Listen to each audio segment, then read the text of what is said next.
Hello बच्चों, the question says the sum of first n terms of an AP is 4n square plus 2n. The nth term of this AP is 6n minus 2, 7n minus 3, 8n minus 2 and 8n plus 2. अब यहाँ पर हमसे question में ये दिया गया है कि फर्स्ट n टर्म्स का सम इसके इक्वेशन के थ्रू गिवन है। हमें nth टर्म इस एपी की बतानी है, तो इस क्वेश्चन को सॉल्व करने के लिए हम यहाँ पर की कंसेप्ट यूज करेंगे। That is nth term of an AP is given by first term plus n minus 1 into D. यहाँ पर d आपका कॉमन डिफरेंस होता है और a is first term, n is number of terms. तो यहाँ पर हमें गिवन है कि Sn is equals to 4n square plus 2n। अगर मैं S1 की बात करूं तो S1 क्या है, फर्स्ट टर्म का सम, तो यहाँ पर A1 हो जाएगा।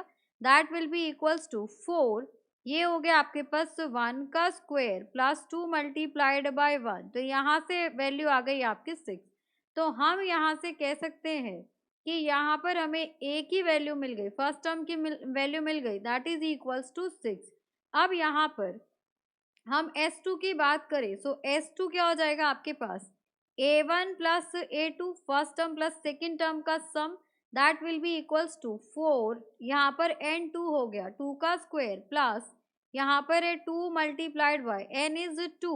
तो हम कह सकते हैं कि A1 प्लस A2 की वैल्यू हमारे पास है कितनी, यहाँ पर 2 का square will be 4, so 4 4 16 and 2 plus 2 आपके पास 4, तो ये हो गया आपके पास 20।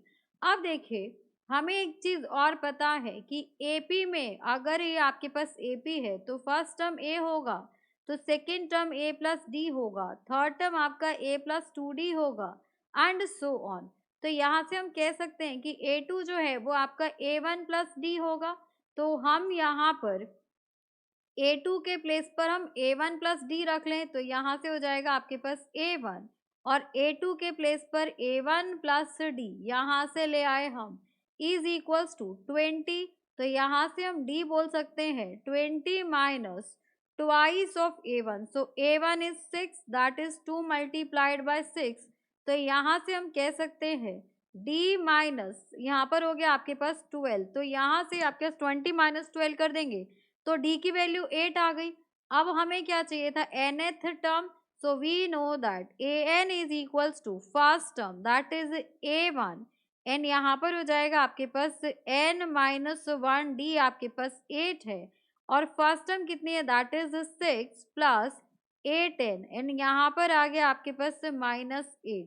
तो यहाँ से आपकी an की वैल्यू आ जाएगी 8n माइनस 2, तो 8n माइनस 2 आपका ऑप्शन नंबर सी है। So for this question option number C, nth term will be 8n minus 2. Hope you understood it very well. Thank you so much. Best of luck.